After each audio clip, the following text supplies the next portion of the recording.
Grabado por Silvia Martínez para Despertar es Audiolibros.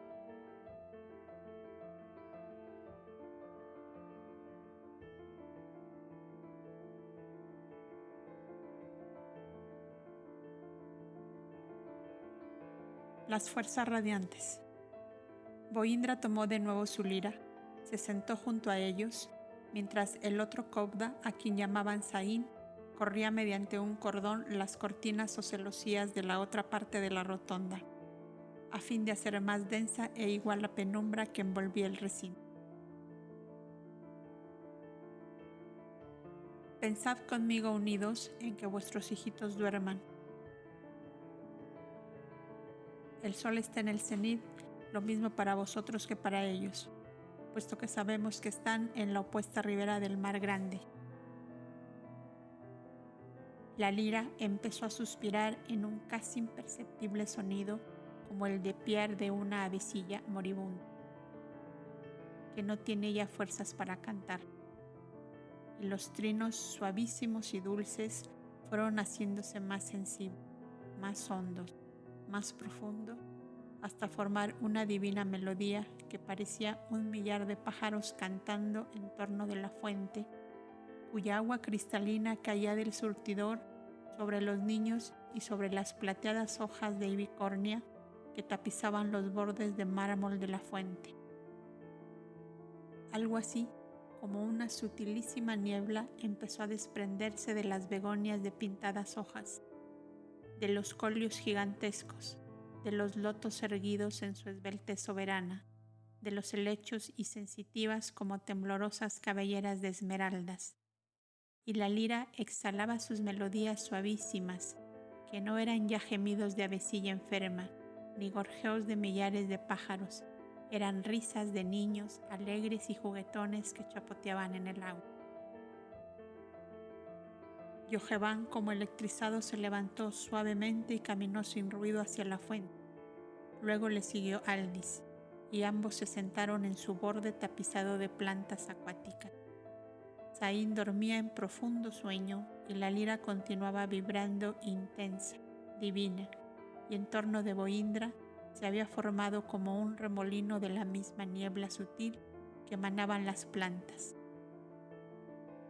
Ya no se veía el monje cantor, envuelto por completo en la niebla, que como una brillante nube blanca se extendía más y más por el recinto, en vertiginosas espirales que subían y bajaban como torneadas columnas que sostuvieran un edificio imaginario, como velos de desposados que se plegaran en torno de una cabeza juvenil, como alas blancas de aves gigantescas que se cernieran serenas y suaves sobre las plantas, los hombres y la fuente. Mi Evana, exclamó con indecible amor Yoheván, inclinándose a la fuente y sacando del agua a su hijita adorada, a la que cubría de besos y caricias. Aldis estaba dormido como Saín, y como él, envuelto en la misma niebla luminosa que había cubierto a Boindra, a las plantas y a la fuente. Nada era visible ya más que Yoheván con Evana sobre sus rodillas, entregado al éxtasis divino de su amor. De pronto sintió dos manos suaves que se apoyaban sobre sus hombros, y al levantar la cabeza vio a Sofía sonriente, que se inclinó hasta unir con los suyos sus labios tibios, temblorosos de emoción y de ternura. Amado mío, le dijo, nuestro amor es como los rayos del sol que no mueren y como las estrellas que se miran eternamente en el mar. Yo sé que nuestros cuerpos de sangre no han de encontrarse más, pero nuestro verdadero ser no se disgrega con la materia. Estarán perennemente unidos como en este momento, más feliz que todos cuantos hemos pasado sobre la tierra, porque estaremos libres de la zozobra producida por la mezquindad de los hombres. Yoheván la oía embelesado mientras la pequeña Evana saltaba de sus rodillas al agua y del agua al borde de la fuente, arrancando hojas y echándolas a flotar sobre la linfa ondulante.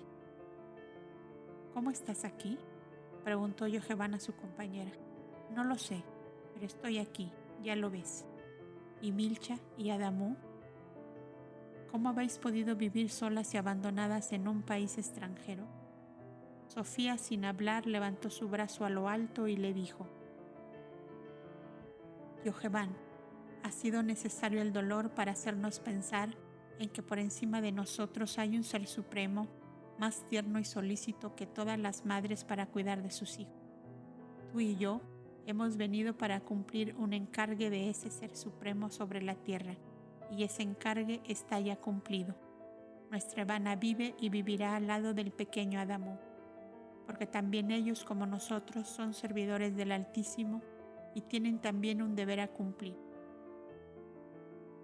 Yo dejaré pronto mi materia y tú también, pero con la diferencia que la mía se reducirá a polvo y la tuya continuará animada por otro ser que no eres. No te comprendo, amada mía. Me haces daño, no me hables así, porque me haces pensar que no eres tú, sino una ilusión de mi mente enloquecida. Soy yo, mira, y se sentó en el suelo como solía hacerlo para recostar su cabecita dorada sobre las rodillas de Yoheván, que se inclinó para besar su frente. Aldis está con Milcha en la cabaña. Ellos vivirán de esta vida terrena más que tú y yo. Mi cuerpo está muy agotado y no lo quiero ya más, pues él terminó su tarea y no es ya justo que me obstaculice el estar eternamente a tu lado. Amado mío, nuestro amor es como los rayos del sol que no mueren y como las estrellas que se miran eternamente en el mar. Evana, ven y besa a papá que nos vamos, dijo Sofía tomando la niña y levantándose con ella. No, por favor, gemía Yoheván tratando de retenerlas. No traspases la ley, amor mío, pronto volveremos. Las tres cabezas se unieron en un largo beso conjunto. Inmensos remolinos de la niebla luminosa se agitaron nuevamente. Ya no se oía la lira de Boindra, y Yoheván se encontró sentado sobre la fuente, lo mismo que Aldis, que acababa de despertarse. Vio las grandes hojas plateadas que su hijita Evana había cortado mientras jugueteaba en el agua y las recogió una por una. Los remolinos de niebla se iban desvaneciendo lentamente hasta volver todo a su estado normal. Nadie se movía del sitio que había ocupado porque la inmovilidad de los estados hipnóticos parecía paralizarles. O porque el alma en extremo feliz luchaba por prolongar esa dicha íntima, intensísima, desconocida en la tierra. Boindra se les acercó el primero para decirles: Bendecid al Altísimo que empieza a abrir para vosotros el palacio encantado de sus tesoros infinitos. Volved a vuestras habitaciones y no deis más cabida en vosotros a la desesperación y al pesimismo, porque con ello os ponéis fuera de pensamiento de amor con que Dios os envuelve. Saín se dirigió hacia la puerta, seguido de los dos jóvenes que aún se encontraban bajo la acción de las poderosas corrientes de fuerzas que los Caudas pusieron en juego para devolver la paz a los cuatro seres encarnados que la ley había elegido como instrumentos para que llegara al plano físico el Verbo de Dios. Aldis está con Milcha en la cabaña, había dicho Sofía en su manifestación plásmica a Yoheván al borde de la fuente. Cuando Saín cayó en hipnosis, su espíritu era el operador que combinaba y ordenaba las energías acumuladas por las vibraciones de la lira de Boindra a tono con las vibraciones de las plantas, del agua y del éter. Este conjunto de energías intensificó la facultad vidente de Yoheván y el desdoblamiento consciente de Aldis, cuyo doble etéreo se transportó a la caverna del país de Tea, donde el calor del mediodía había dormido a los cuatro seres cobijados en ella. Mas de pronto, Milcha se despertó a la voz de Aldis que la llamaba y vio a su compañero ante ella, inclinado, acariciando al pequeño Adamú dormido a su lado. Iba a dar un grito y abrazar aquella querida imagen que transparente y gaseosa flotaba junto a ella, pero Aldis puso el dedo índice en sus labios, indicándole guardar silencio, mirando a Sofía y Evana dormidas en el lecho de la alcoba. La pregunta que Yoheván hacía en esos mismos momentos a Sofía junto a la fuente. ¿Cómo has venido aquí?, la hizo Milcha a su esposo, que le acariciaba tiernamente sus cabellos negros y sedosos. No lo sé, Milcha, pero estoy a tu lado, ya lo ves. Y diciendo así se sentó en el borde del lecho de troncos cubierto de pieles en que ella y el niño se habían recostado. Mi pobre y querida esclava, repetía enternecido el antiguo guardia de los palacios de Nojepasto. Tu esclavitud se transformó de pronto en una libertad solitaria y dolorosa. Milcha empezó a llorar a grandes sollozos que Aldis procuraba sofocar con sus tiernas demostraciones de amor. Lloro de felicidad, Aldis. Déjame llorar este divino llanto que lleva al correr todo el peso, toda la amargura, todo el terror que he ocultado dentro de mí mismo. Desde que no volvisteis a la embarcación el día aquel de nuestra separación. Milcha, mi dulce esclava, reina de mis pensamientos y de mis esperanzas, qué grande eres en tu valor sereno y fuerte ante la espantosa borrasca que nos ha arrojado a los unos lejos de los otros. Pero, ¿cómo estás aquí? ¿Estás vivo o estás muerto? ¿Y es tu alma errante que viene a visitarme? Yo mismo estoy sumergido en el misterio de estos acontecimientos y nada sé decir. Mas, para que veas que soy yo en realidad, mira. Aldis desprendió del cuello de su esposa un collar de amatista que desde años la adornaba y lo puso en el cuello de su hijito dormido. Desde hoy, nunca temas nada ni te creas sola, porque siempre vendré a visitarte. Tú dejarás tu cuerpo primero que yo, pues así lo quiere la ley eterna, a la cual, de agrado o por fuerza, estamos sometidos, una vez que hemos aceptado el encargue del Altísimo. De nuestro amor ha surgido Adamú. Tu misión y la mía están cumplidas, y otros caminos se abren de nuevo ante nosotros. Adiós. No te vayas sin que te vea Sofía. Calla, calla, no la llames, que ella no puede oírte en este instante. Aldis besó de nuevo a su hijo dormido y al besar a Milcha le repitió: Dejo el collar en el cuello de Adamú, ¿lo ves? Es el rastro que dejo de haber estado aquí. Soltó las manos de Milcha que lo estrechaban y ella lo vio salir de la caverna sin abrir la puerta, cerrada con las cortezas como de ordinario. Corrió a abrir para seguirlo con la vista y no encontró más que la reno Madina, que volvía a esa hora, según la costumbre, para que la ordeñase. Milcha, defraudada en su esperanza de encontrar todavía allí a su esposo, se abrazó al cuello del noble animal y empezó a llorar sobre su lomo, blando y sedoso. Como el lecho en que Adamú se hallaba era tan bajo como una tarima, se dejó caer y arrastrándose como hacen los niños fuertes y ágiles, mucho antes de empezar a andar, llegó hasta la puerta de la caverna donde vio a su madre con la reno y empezó a dar palmaditas y alegres gritos que despertaron a Sofía y Evana.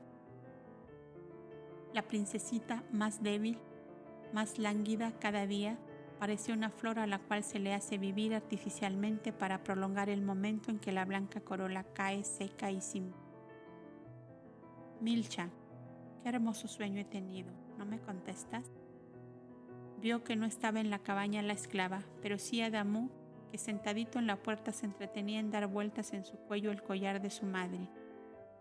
Sofía se llenó de asombro porque el collar de amatistas unidas entre sí por eslabones de oro no permitían sacarlo del cuello sin haberlo roto en pedazos, pues había sido cerrado para no quitarlo jamás, según la costumbre del país, cuando una princesa heredera del trono tomaba en la adolescencia una esclava para su servicio íntimo. El collar de amatistas puesto por una princesa heredera en el cuello de una joven, elegida por ella para este honroso puesto, era pues casi un símbolo sagrado, una especie de consagración vitalicia, ceremonia que daba derechos e imponía deberes tanto a la una como a la otra, derechos y deberes de soberana a la princesa, derechos y deberes de súbdita elegida y fiel. Milcha, Milcha, llamó Sofía alarmada. La esclava oyó su voz y se acercó secando todavía sus lágrimas. ¿Qué te pasa? ¿Por qué lloras?, le preguntó. ¿Cómo es que Adamú tiene tu collar de amatistas? Milcha refirió como pudo todo cuanto le había pasado, y Sofía le describió con lujo de detalles todo cuanto había visto en el lugar encantado en que se encontraban sus esposos detenidos por no sabían qué fuerzas maravillosas. Ambas se sentían inundadas de felicidad sin que las circunstancias de su vida hubieran variado absolutamente nada.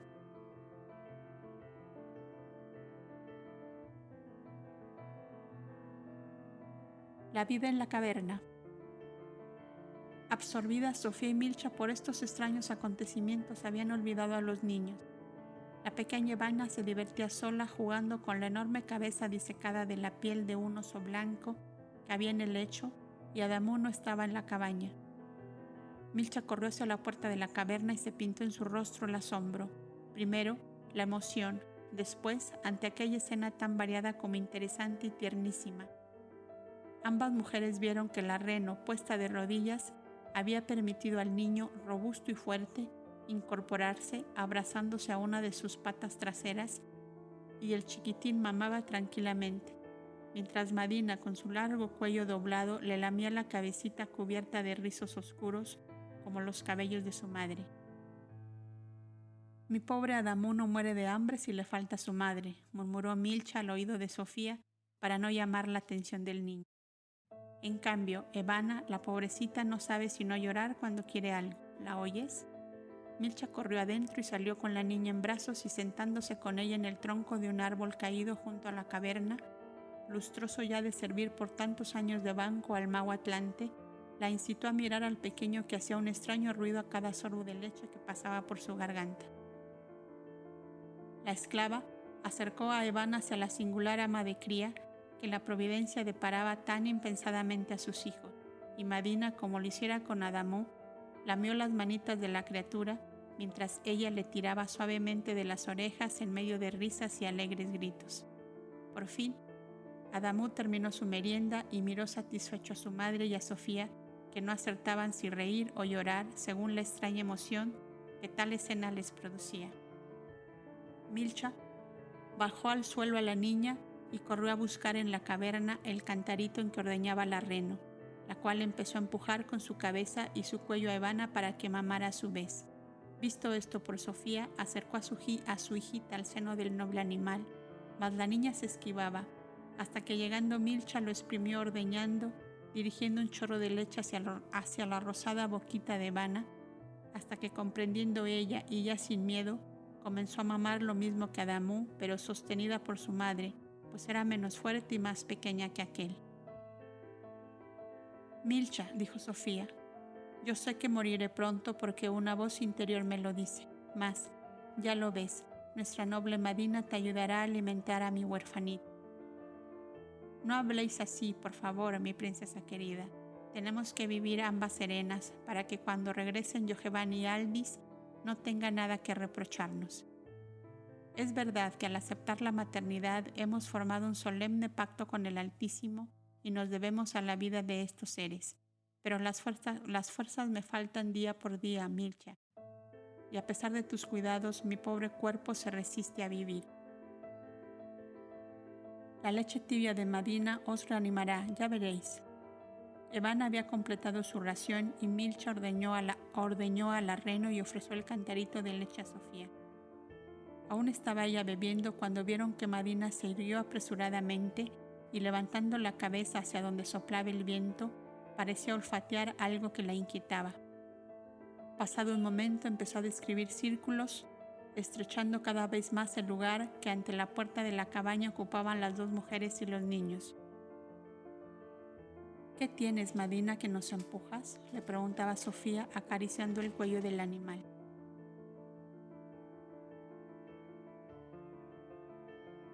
«¿Ya nos echas de tu casa?», añadió Milcha. Pero la reno, nerviosa, daba vueltas y vueltas empujándolas hasta que su apremio era tan grande que tomó de las ropas a Sofía y suavemente la arrastró a la caverna. «¿Quieres que entremos? ¿Nos amenaza algún peligro?», preguntó la esclava siguiendo a su ama con los dos niñitos en brazos. Miraban curiosas y angustiadas a la reno, pues nunca la habían visto realizar nada semejante. Cuando vio a todos dentro, se puso a la puerta de la cabaña y empezó a dar unos balidos tan largos y lastimeros que los niños asustados empezaron a llorar. En vano, Milcha acariciaba la reno y la impelía hacia adentro. Ella seguía con sus largos y resonantes ayes hasta que oyeron que la reno mayor contestaba con su balido de trueno lejano. Unos momentos después, las dos mujeres oyeron el temblor que producía en el campo la carrera de toda su familia reniana que tan hábilmente había domesticado Gaudes, el solitario de las obras buenas, sin aplauso y sin recompensa de los hombres. Las renos madres empujaron a sus hijitos más pequeños a la caverna y ellas quedaron guardando la puerta, puestas en fila compacta con las ancas hacia el exterior, mientras los renos más grandes y fuertes quedaron fuera como esperando. Unos resoplidos de furia y grandes patadas que abrían hoyos en el suelo indicaban que estaban coléricos. A través de los cuellos levantados de los animales, Milcha vio un grupo de negros búfalos que se acercaban a toda carrera, no justamente en dirección a la caverna, sino como si de paso corrieran hacia un determinado lugar.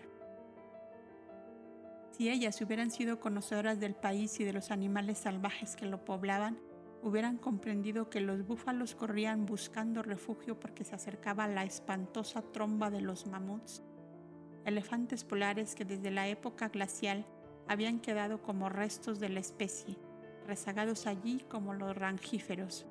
No eran tan grandes como los del Altai y el Pamir, regiones de Asia, pero eran feroces y fortísimos.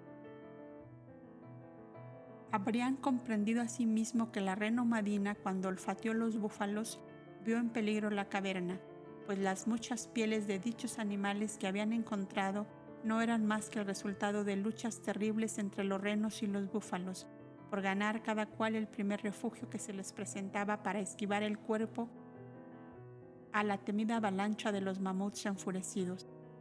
Por eso, Gaudes, en su medio siglo de estadía en la caverna, había preparado sus domésticos para una defensa ventajosa. Se había tenido la inmensa paciencia de afilar los extremos de los cuernos de sus renos, de tal modo que eran agudos como un punzón, los más fuertes, y en forma de aristas filosas y cortantes los más nuevos y cortos. Sofía quería que Milcha cerrase la puerta de la caverna y así iba a hacerlo la esclava. Pero Madina no lo permitió y arrojando la puerta al suelo lamió la mano de Milcha como si quisiera tranquilizarla. Entonces, las dos mujeres huyeron con los niños al interior de la alcoba y amontonados los cuatro en el lecho de Gaudes pedían a Dios protección y socorro. Este espanto se habría tornado en serena calma si hubieran visto en qué forma los vigías invisibles del mago Atlante realizaban trabajos de defensa para espantar a los búfalos en el caso improbable de que los renos no fueran lo bastante fuertes para resistir. Temblando y conteniendo la respiración, las dos mujeres oían el espantoso tropel, el choque de los cuernos, el golpear de las pezuñas en el suelo o en la piedra, los balidos agudos como gritos humanos de los renos, entre los cuales reconocían los balidos de Madina.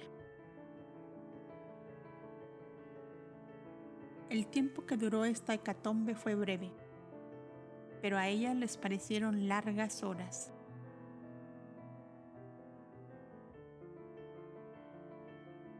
¡Ay, si matan a Madina, la madre de nuestros hijos!, clamaban las dos.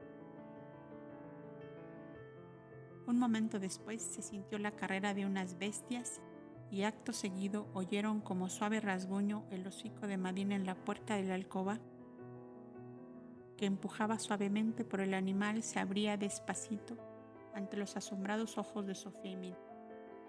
Esta saltó la primera para abrazar el cuello de Madina y tras ella Sofía. Los chiquitos se habían dormido y ellas salieron a la caverna donde solo estaban los renos pequeños. Se aventuraron a asomarse a la puerta, siguiendo a Madina que parecía guiarles, y vieron dos búfalos que heridos en el cuello arrojaban grandes borbotones de sangre y estaban ya muriendo. Vieron también uno de los renos heridos en una pierna pero aún de pie, y otro con una herida encima de las costillas. Sofía se echó a llorar y Milcha corrió a buscar aceite y vino, con lo cual había visto en su país a los pastores curar a los animales. Pero Madina tomó con los dientes uno de los cantaritos con agua, la derramó en el suelo y haciendo servir su pezuña delantera de cuchara, removía la tierra y formaba lodo en gran cantidad. Luego tomando la mano de Milcha la puso en medio del barro. La esclava comprendió. «Ah, el lodo es tu medicina, ¿verdad, Madina?» Y alzando puñados de barro cubrió las heridas de los dos animales. Sofía, entre el asombro y el susto, se había ido acercando hacia los búfalos muertos y los renos heridos. Y Milcha, cuya energía y valor se acrecentaban en los mayores peligros y dificultades, se sentía gigante nuevamente para curar a las dos víctimas de aquella formidable batalla. Ahora tenemos que sacar la piel de los búfalos. Oh, será un hermoso tapiz para el piso de la caverna cuando se ha llegado el invierno. Los renos se echaron al suelo y su fatigosa respiración denotaba su inmenso cansancio. Milcha les acercó cántaros con agua y los animales bebieron ansiosamente. La tarde ya terminaba y las dos mujeres seguidas de su familia reniana entraron en la caverna, donde ya Madina estaba haciendo salir chispas luminosas con los golpes de su pata delantera sobre la piedra, aquella que servía de hogar en la caverna de Gaudes. Cuando se disponían a hacer su frugal comida de la tarde a la luz amarillenta del hogar, un espantoso temblor pareció conmover los campos y la montaña en que estaba cubierta la gruta protectora. Las dos mujeres se miraron con un profundo terror. «La cabaña se hunde», gritaba Milcha, mientras ambas corrían a tomar a sus hijitos y se dirigían a la puerta para huir. Los renos escuchaban inquietos aquel ruido como de una tempestad. Madina, con su experiencia y solicitud maternal, lamió las manos a las dos mujeres y se puso ante la puerta para impedirles salir. Milcha comprendió el lenguaje mudo del reno que le significaba que el peligro estaba afuera. «Debe ser un ejército que cruza la carrera», observó Sofía, ya más tranquila. Milcha entreabrió la puerta de la caverna y a los últimos resplandores del atardecer vieron una masa oscura y rugiente que pasaba por el vecino valle como un torbellino de negros fantasmas enfurecidos. «La tromba de los elefantes», clamó Milcha, cerrando precipitadamente la rendija que había abierto. Madina no se movió de la puerta hasta que aquel trueno formidable resonó como un bramido lejano que va desvaneciéndose en el silencio del anochecer. «¿Cuántas cosas aprenden, Milcha, cuando no se vive en los palacios?», exclamó Sofía estrechando a su hijita entre sus brazos. «Pero yo prefiero un palacio para vos, mi princesa», contestó la esclava, acomodando a los niños sobre una piel junto al fuego para darles su ración de la cena. «Por hoy este es nuestro palacio, Mil, y bendito sea el Altísimo que lo puso en nuestro camino».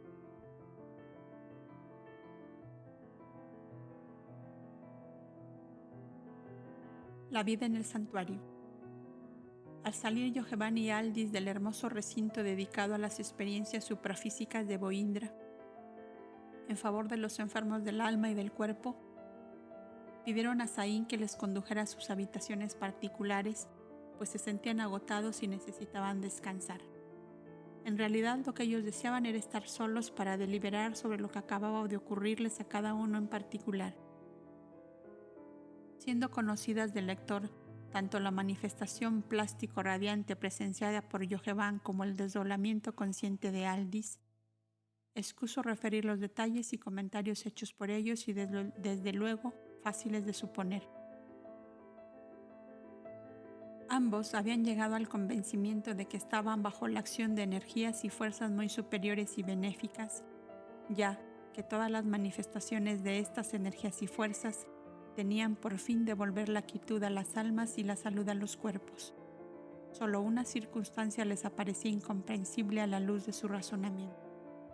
Si las fuerzas que les envolvían eran buenas y justas, ¿por qué les separaban en el plano físico de sus esposas y de sus hijos? ¿Cuál era el fin que se perseguía con tal separación? Y si esas fuerzas les separaban, ¿por qué en determinados momentos les unían como en un deslumbramiento del más elevado y sublime amor?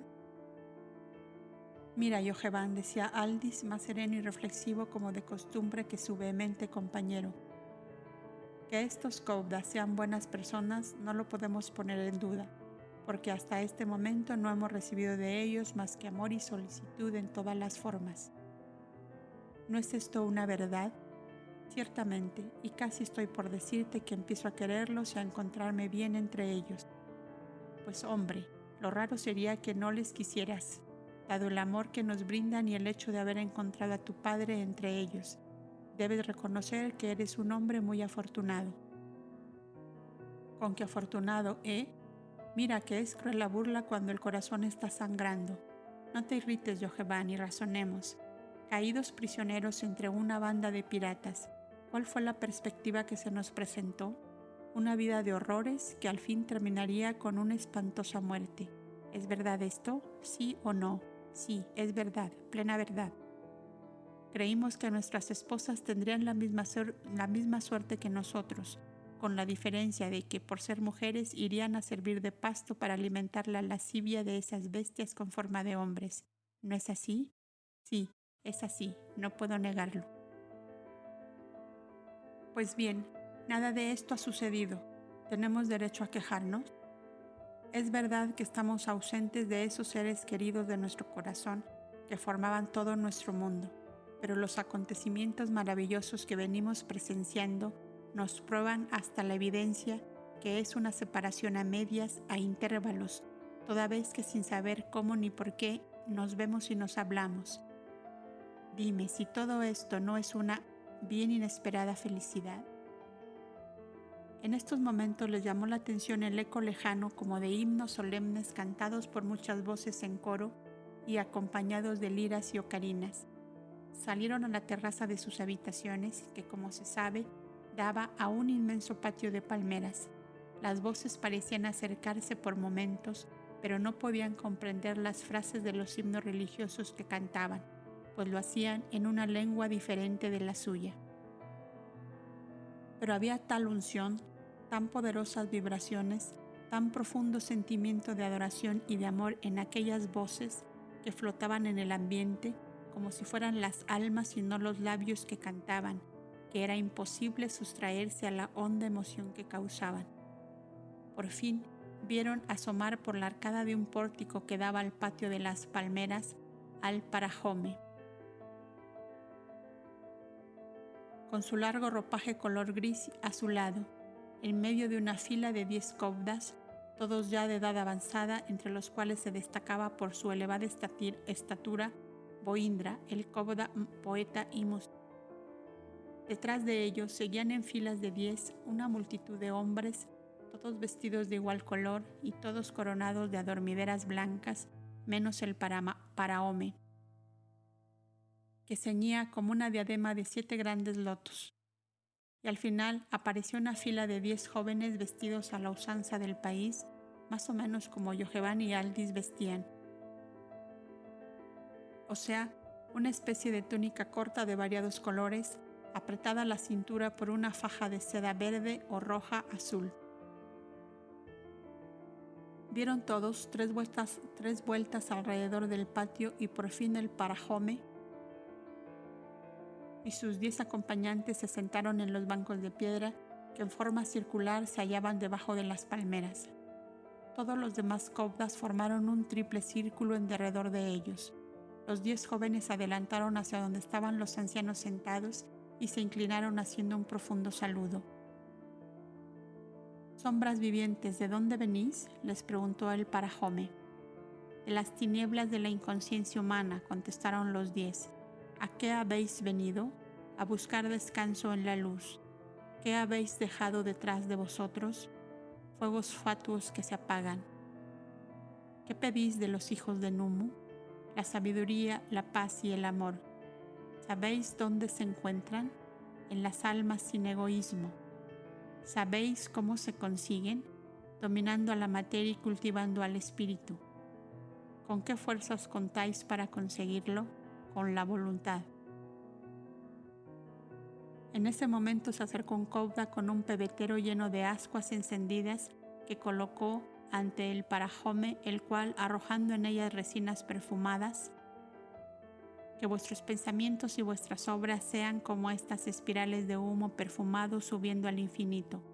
Que la sabiduría se derrame sobre vosotros como estas blancas adormideras, símbolo del olvido de los placeres ruinosos y groseros de la carne. Todos los Kovdas arrojaron sus coronas sobre los 10 jóvenes, inclinados casi hasta el suelo, y se les vio cubiertos por completo por un suave manto de pétalos blancos.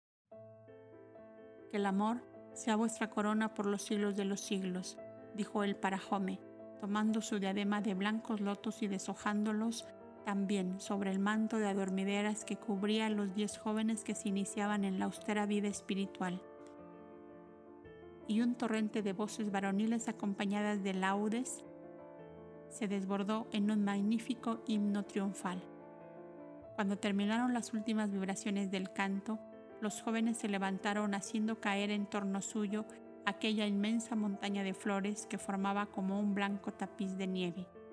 Los 10 Kovdas del Alto Consejo cubrieron con la vestidura gris azulada de los hijos de Numu a los 10 postulantes que fueron recibiendo del Parajome el abrazo de bienvenida y el libro de la ley. Ya estaban afiliados a la gran fraternidad Kovda para el servicio del Altísimo y el bien de la humanidad. Interminables abrazos unían los corazones de los Kovdas antiguos con los recién llegados, haciéndoles sentir la infinita dulzura del amor fraterno sin egoísmo y sin interés. El sol poniente parecía tender un dosel de rosas y de oro sobre el magnífico cuadro tan espléndidamente esbozado por aquella porción de humanidad que, apartada de las mezquindades de la vida grosera de los sentidos, se sumergía plácidamente como en un huerto silencioso, con rumor de arroyuelos cristalinos y resplandores de astros lejanos, y donde podía el alma coronarse con la gloria de haberse vencido a sí misma y de haberlo renunciado todo en aras de la sabiduría y del amor.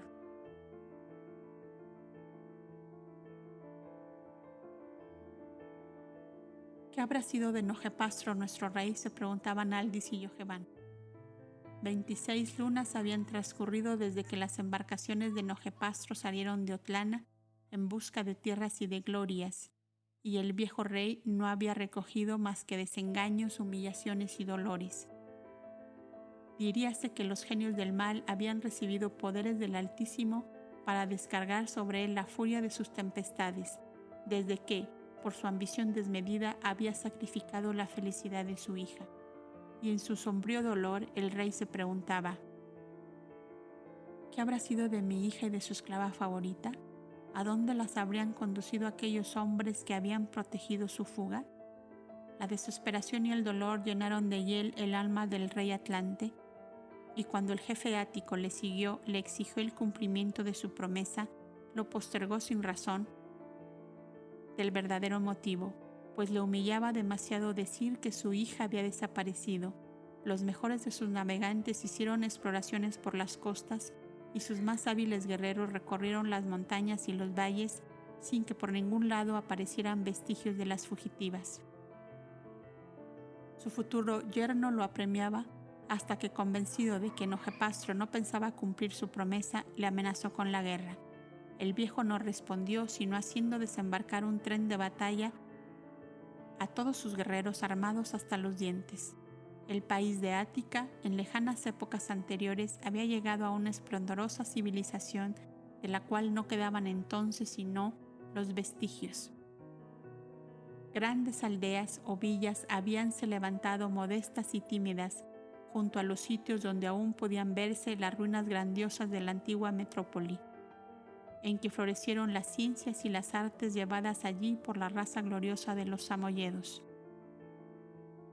Ática no era, pues, más que una sombra de su pasada grandeza, pero no obstante los pobladores queftos, eurianos y sardos que la habitaban eran también hábiles guerreros, y la lucha fue formidable, lucha de incendio y de exterminio en que ambas partes salieron perjudicadas, como ocurre siempre en esta clase de contiendas.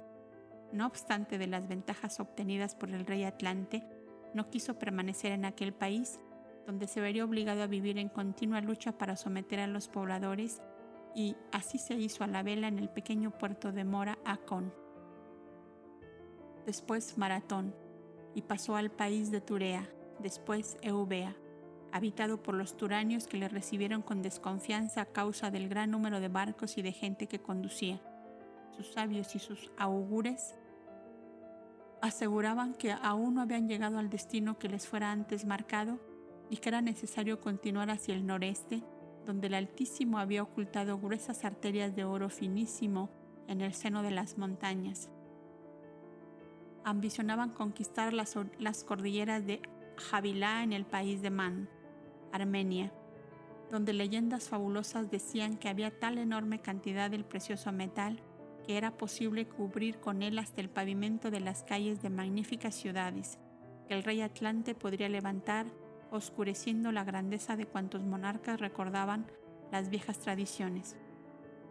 La amargura de su corazón llenó de hastío y de cansancio su vida, y por distraerse en nuevas aventuras continuó viaje hasta las costas de Tracia, y pasando por Potidea se encontró en las azuladas aguas del ponte Euxino o Mar Negro, que entonces solo estaba separado del mar Egeo por un estrecho istmo que desaparecía durante las altas mareas. Apenas había llegado al puerto de Carquena, más tarde Heraclea, a tomar provisiones cuando tuvo lugar la espantosa catástrofe que hundió bajo las aguas al país que fuera su dominio, aquel magnífico país de Otlana, al noreste del continente Atlante, donde durante 30 siglos habían reinado sus antepasados. La conmoción fue tan formidable que alcanzó a lo que hoy es la península de Escandinava, casi deshabitada entonces y de la cual formaba parte Casitérida, Hibernia y Ascusai. Posteriormente, Suecia, Irlanda, Noruega, Inglaterra, Escocia, que en esa catástrofe se desmembraron de las tierras heladas del Báltico. Un brusco cambio de temperatura provocó el deshielo de los glaciares del norte y sus aguas inundando las tierras desde el Danube hasta los Urales. Se confundieron con las aguas del ponte Euxino que se desbordó por la vasta Anatolia y país de Acadia hasta unirse con el mar Hircáneo en el norte y mar Grande en el sur. Los navegantes de Nojepastro se vieron desorientados entre aquella confusión de mares que habían mezclado sus aguas sin dejar rastro de los sitios en que existieron las numerosas y florecientes poblaciones de las costas. Solo quedó fuera de las aguas como una enorme cabeza de gigante el pico más alto del monte Ararat, donde anclaron sus barcos cansados ya de una navegación sin rumbo fijo.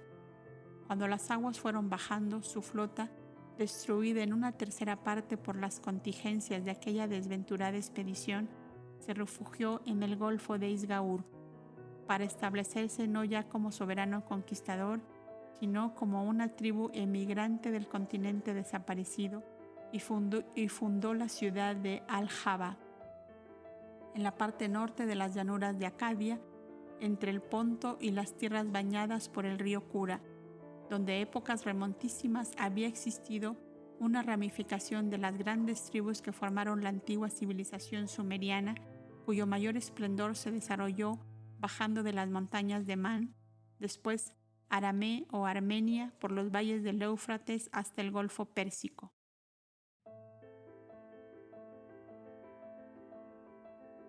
El rey Atlante en su viaje había, pues, pasado sobre los despojos de las más grandes civilizaciones antiguas de aquel continente, y al visitar las magníficas ruinas que la última subida de las aguas había tornado más y más en escombros, el viejo rey llorando decía: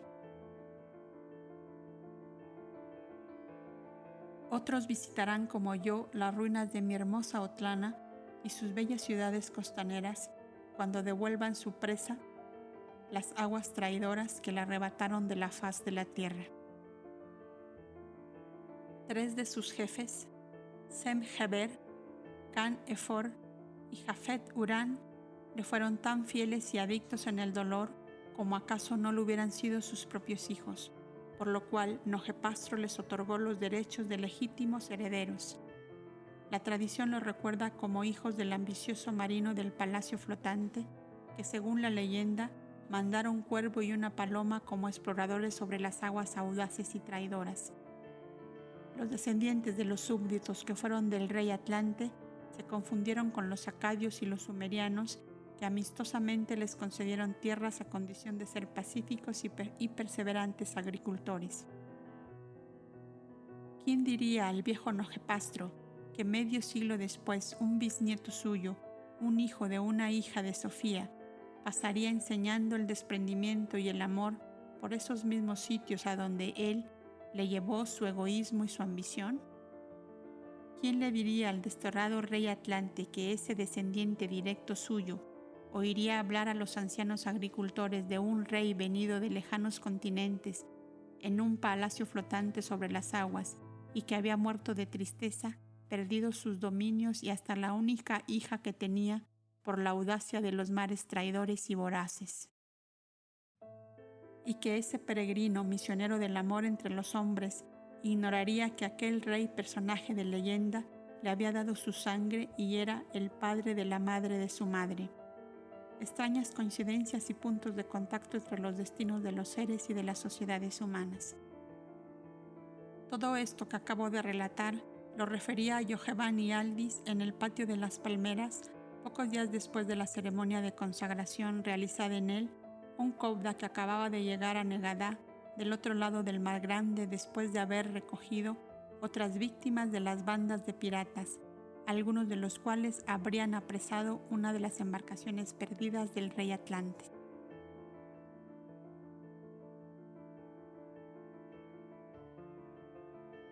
Gaudes. A la mañana siguiente del día aquel en que renos y búfalos libraron la batalla campal que conocemos, Milcha se levantó a la madrugada pensando en la ruda labor que debía cumplir. 2 búfalos muertos ya esperaban, manos fuertes y ágiles que sacasen la grasa y la piel.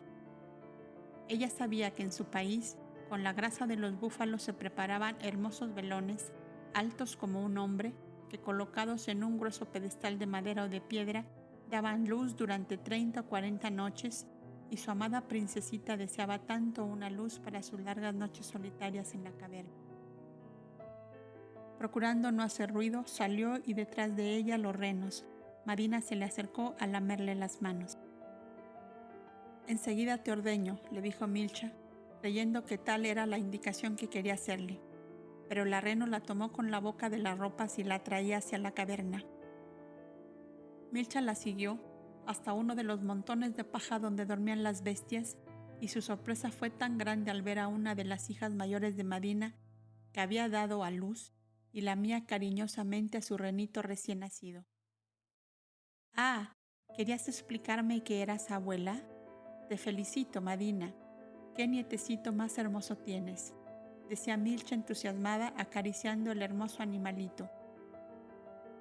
Como vio que Sofía y los niños estaban profundamente dormidos, guardó la novedad para cuando se despertasen y salió de la caverna armada de un cuchillo para empezar su tarea. El espanto se apoderó de ella cuando vio que 2 hombres, un anciano y otro joven, estaban tranquilamente quitando la piel de uno de los búfalos. Iba a gritar, pero se contuvo. Algo interior le dijo que no debía temer. Vio que los renos olfateaban a los hombres y tranquilamente se ponían a comer. Salió Madina y al ver al hombre anciano comenzó a dar saltos de alegría y le lamía las manos y se apretaba contra él como si quisiera abrazarlo. Milcha se echó a temblar y pensó que esos hombres serían los dueños de aquella caverna y que ellas tendrían que huir de allí. No sabía si esconderse o hacerse presente a aquellos hombres que parecían no haber reparado en ella. Hablaban entre ambos y a veces con la reno que parecía comprenderles y que no se les separaba ni un momento. Cuando las 2 pieles estuvieron sacadas, las extendieron con el pelo sobre el musgo y enclavadas en la tierra por medio de punzones de madera a fin de que la tensión las secase más pronto. Después, el anciano, dirigiéndose a Milcha y con gran naturalidad, como si de tiempo atrás la conociera, le preguntó: «¿Queréis traer una cesta para colocar la grasa?». Milcha, sin salir de su asombro, buscó una de las grandes cestas de junco que habían hallado en la caverna y se la presentó. «¿Os agrada la carne de búfalo?», volvió a preguntarle el anciano. «Nunca la he comido, pero a los cazadores de mi país les oí decir que era buena». La vamos a preparar como se usa en esta tierra y ya veréis qué sabrosa es. Entre los dos cortaron hojas de palmeras y las tendieron en el suelo. Después hicieron delgadas láminas de carne que iban colocando encima de las hojas. «Dadme sal», le dijo nuevamente, y Milcha se la trajo. «Así salada, dejadla que tome el sol todos los días, preservándola del rocío y de la lluvia, y tendréis buena carne durante todo el invierno». El asombro de Milcha iba en aumento, pues no comprendía lo que estaba viendo. ¿Quiénes eran estos hombres y por qué hacían esto con ellas?, se preguntaba. ¿Sabéis preparar la grasa para los velones?, le preguntó de nuevo. Sí, pero no tenemos marmita. ¿Cómo que no la tenéis? ¿Es posible una casa sin marmita? Y el anciano se acercó y removió un poco el tronco de árbol que tantos años había servido de banco y de tapadera a un hueco natural de la peña junto a la puerta de la caverna. Milcha miró con asombro, casi con espanto, y vio que aquello era como una bodega llena de cestas de junco, de bolsas de cuero, de cántaros de calabaza de diferentes tamaños, de utensilios de labranza y 2 marmitas de cobre que brillaban al recibir los rayos del sol. «Yo ignoraba todo esto», clamó Milcha azorada. «¿Y cuál es el ama de casa que ignora lo que guarda su bodega?», le dijo bondadosamente el anciano, mientras el más joven, puesto de rodillas, entraba medio cuerpo al hueco y sacaba las marmitas y una piedra gris y lustrosa que tenía una cavidad de regular hondura en que había puesto un mazo de la misma piedra. «Aquí se pisa el trigo y el maíz para hacer el pan. ¿Sabéis hacerlo?». «Ah, sí», exclamó alegremente Milcha, porque pensó en que ya tocaba a su fin la harina que había encontrado en la caverna. «En estas cestas debéis recoger las frutas del huerto que ya están a punto para caer.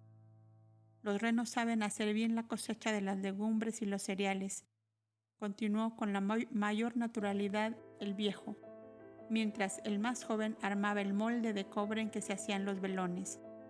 «¿Pero ese huerto dónde está?», preguntó la esclava a aquel hombre que le parecía maravilloso.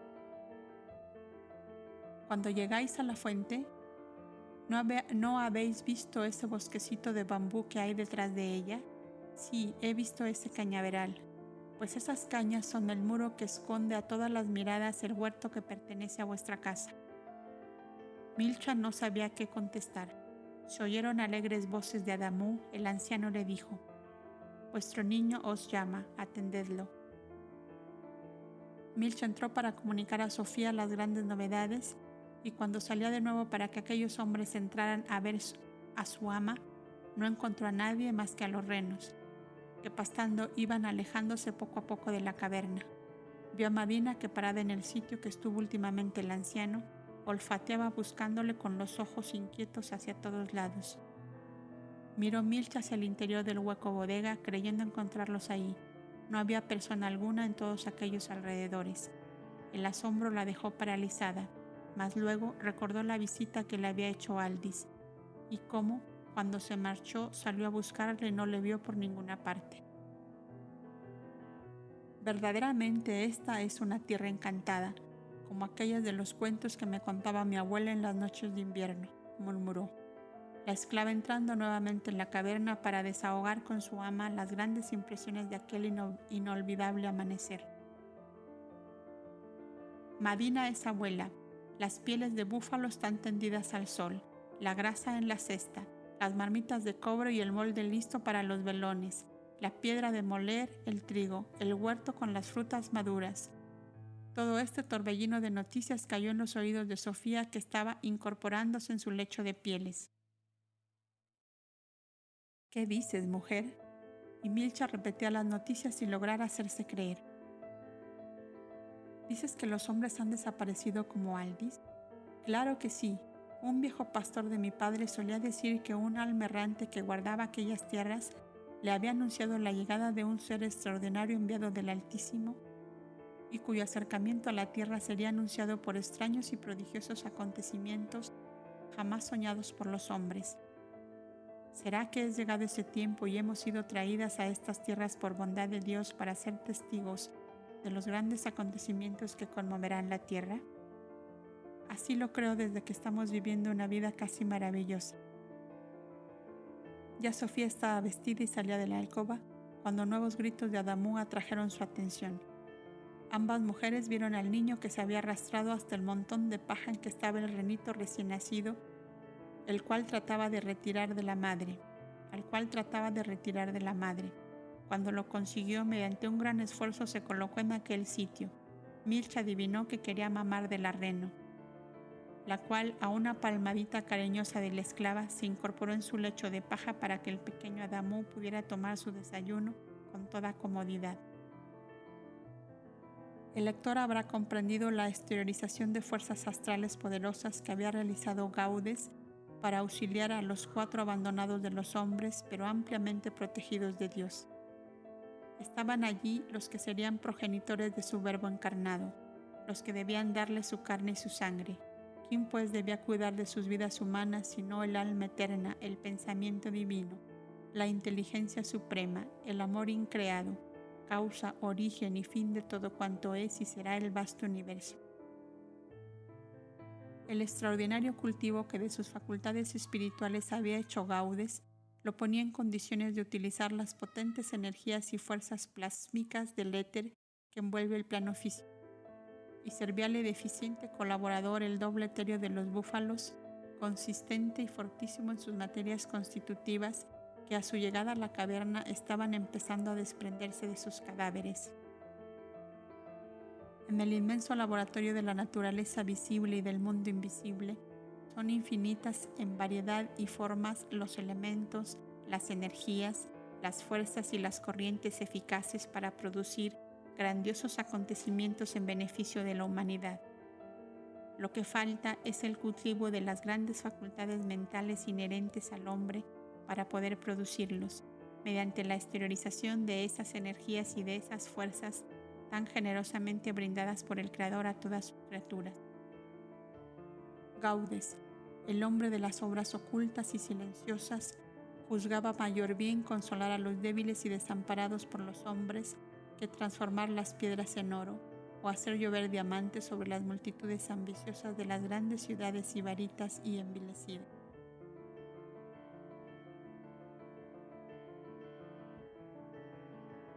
Leyendo el pasado. Una noche, Yojevan y Aldis cambiaban impresiones en aquella misma terraza desde la cual vieron la consagración de los 10 postulantes al servicio de Numu. Llegaban ya a su término los 10 días que debían transcurrir hasta ser de nuevo llamados a la mansión de la sombra. Entre Saín, que les enseñaba durante el día, y Boindra algunas noches, ambos jóvenes habían aumentado el caudal de sus conocimientos suprafísicos de un modo notable.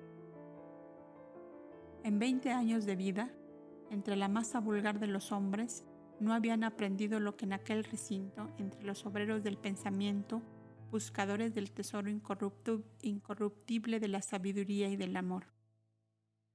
Habían visitado el archivo de las edades con sus miles y miles de rollos de papiro, escritos en todas las lenguas y en todas las formas de expresión humana, donde los cobdas de mayores desarrollos y percepciones mentales y espirituales escribieron las leyendas que en lo infinito del espacio y del tiempo habían ido ocurriendo desde que el planeta fue habitado por seres humanos.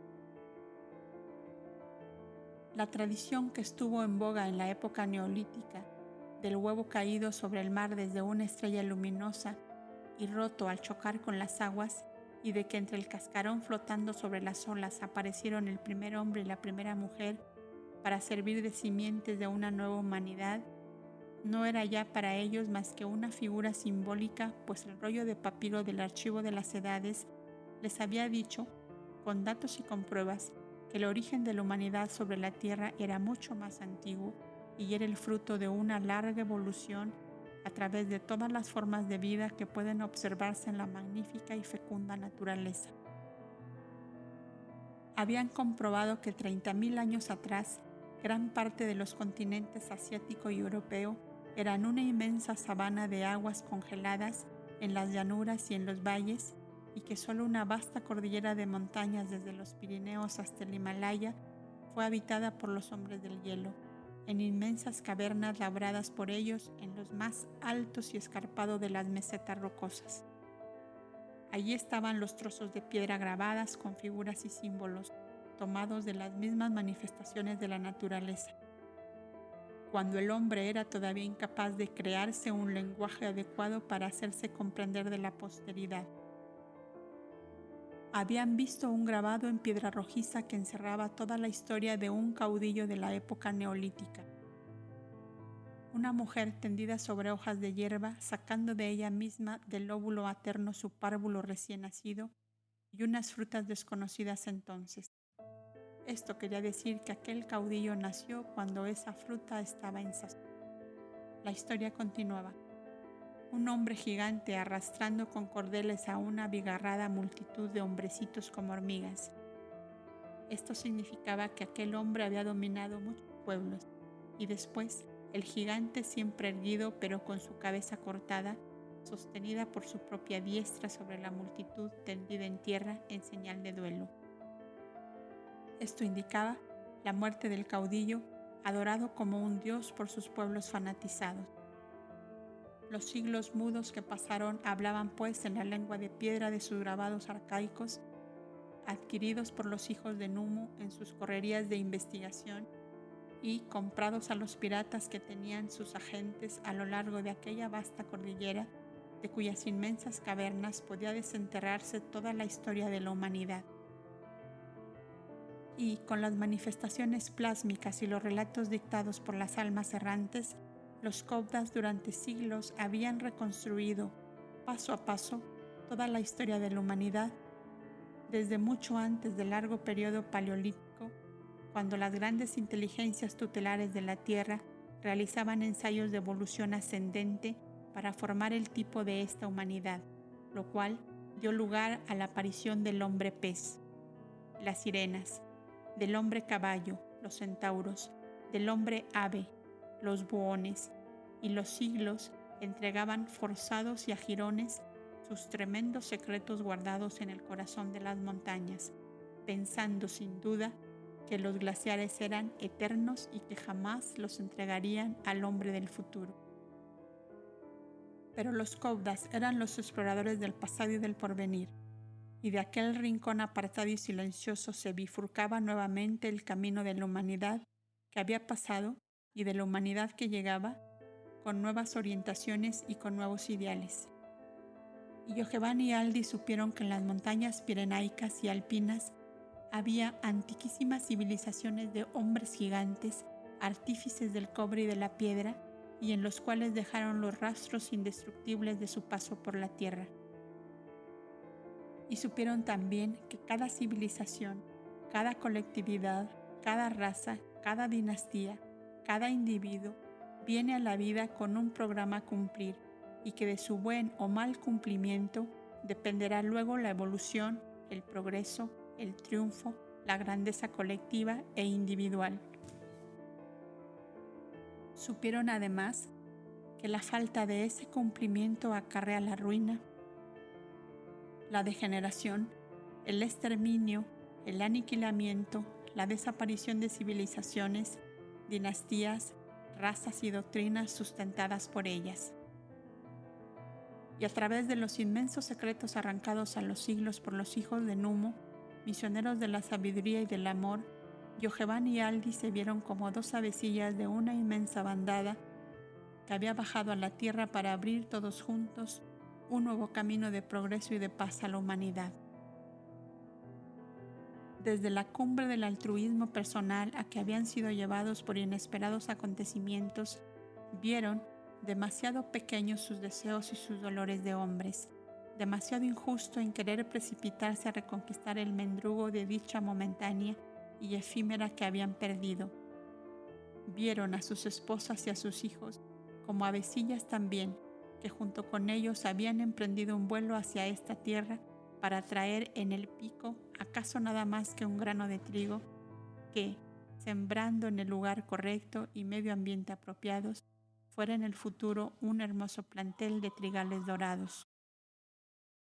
Tales eran las conversaciones que sostenían Yoheván y Aldis a la luz de las estrellas sobre la terraza del patio de las palmeras, comentando los nuevos conocimientos que abrían también nuevos horizontes a sus esperanzas y anhelos. La luna se había ocultado ya, y es hora de que me sigáis a la mansión de la sombra, dijo la voz de Saín desde el descanso de la escalera por la cual debían subir. Vamos, dijeron ambos jóvenes levantándose para seguirle.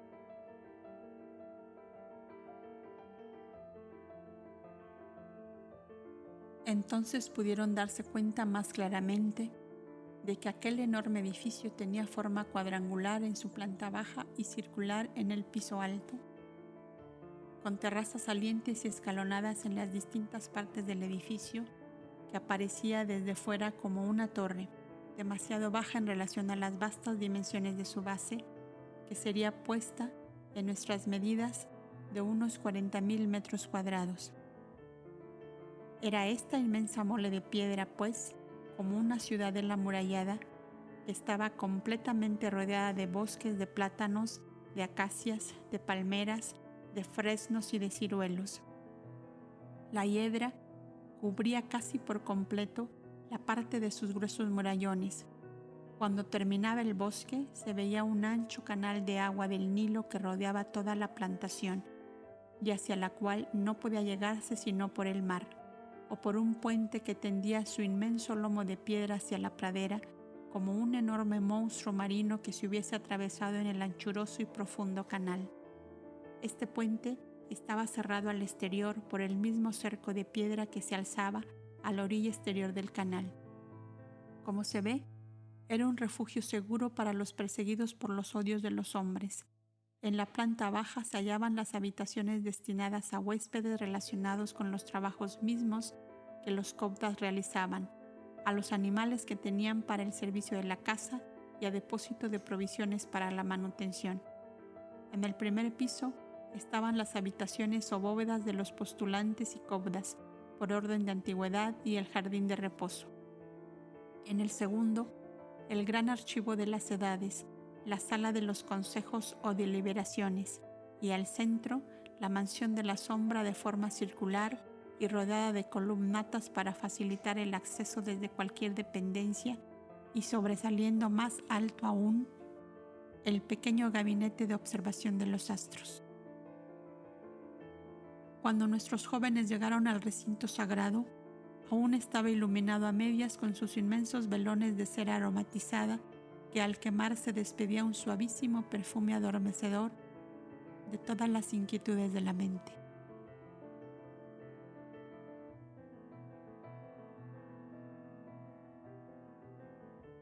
Los muros de la inmensa rotonda no se veían, pues estaban tapizados de arriba abajo con una tela violácea, caía por encima de los bancos que en forma de inmensos círculos escalonados rodeaban el recinto en todas direcciones, menos en un espacio que estaba ocupado por una enorme pilastra de piedra blanca llena de agua hasta los bordes y detrás de la cual se levantaba hasta la techumbre una hermosa pintura mural que representaba a Numu, el Cristo hombre de los antiguos coptas, un hombre en edad viril, hermosísimo, vestido de color gris azulado y que aparecía sobre una pradera con un corderillo entre los brazos. La pilastra estaba sostenida por 3 coptas de piedra, sentados al oriental sobre el pavimento. Igualmente, los pedestales en que estaban embutidos los velones eran coptas de piedra esculpidos en el muro que sostenían con sus manos los grandes cirios de cera que se consumían lentamente para dar luz al vasto recinto. Aquellas estatuas eran la imagen de los primeros coptas fundadores de aquella institución, que ostentaban coronas de lotos, símbolo de la vida superior de elevada espiritualidad que habían realizado. Según su credo y su tradición, Numu había venido en una edad lejana desde una estrella más lejana aún, a la cual llamaban Sirio, y habían traído aquellos 10 coptas para base y fundamento de la vasta obra espiritual diseñada por los grandes guías de la evolución. Pero la construcción aquella era relativamente moderna para ellos, pues solo contaba 10 centurias. Antes habían vivido en las cavernas de las grandes montañas. Delante de la pilastra en semicírculo doble había 2 estrados de piedra blanca tallada con respaldos que podían contener 200 hombres sentados y estaban destinados a los caudas de facultades psíquicas mayormente desarrolladas. Allí pasaban también las horas de turno en la concentración acumuladora de energías y fuerzas astrales, los 40 caudas que sin interrupción estaban en el sagrado recinto. En el centro estaba el estrado de piedra del Parajome. Tal era la mansión de la sombra, llamada así porque siempre estaba sumida en penumbra, pues los grandes cortinados que la cubrían interceptaban la luz que durante el día entraba por la única puerta y por las ojivas abiertas en lo alto de la techumbre abovedada. Zayn les había llevado antes de la hora en que comenzaría el trabajo espiritual para que tuvieran oportunidad de conocer el recinto sagrado de la casa de Numu, donde si fuertes eran las murallas que lo cerraban a la vista de los profanos, más lo eran todavía las densas bóvedas astrales sobrepuestas y compactas como filigranas de piedras preciosas que impedían la entrada, hasta del más leve pensamiento en desacuerdo con la pureza divina del Altísimo. Encima de la puerta de entrada, un grabado en 7 lenguas decía: si estás agitado por resabios de odio o de bajos deseos, no penetres en este recinto porque traes la muerte. Y era tradición que se habían quedado muertos repentinamente. Algunos grandes sensitivos por la entrada imprevista de audaces ignorantes o desgreídos que sin la altura de miras necesaria se habían refugiado allí para libertarse de una muerte espantosa, merecida por delitos propios o a la espera de acontecimientos materiales que modificaran la situación. Por eso, nadie entraba allí, sino después de los 40 días llamados de purificación y en los cuales el sujeto hubiese dado pruebas de sus intenciones rectas. Yoheván y Aldis fueron colocados entre los sitios destinados a los postulantes y en silencio y quietud esperaron. Los 40 caudas del turno estaban en el estrado delantero y parecían de piedra como las estatuas que sostenían la pilastra y los velones.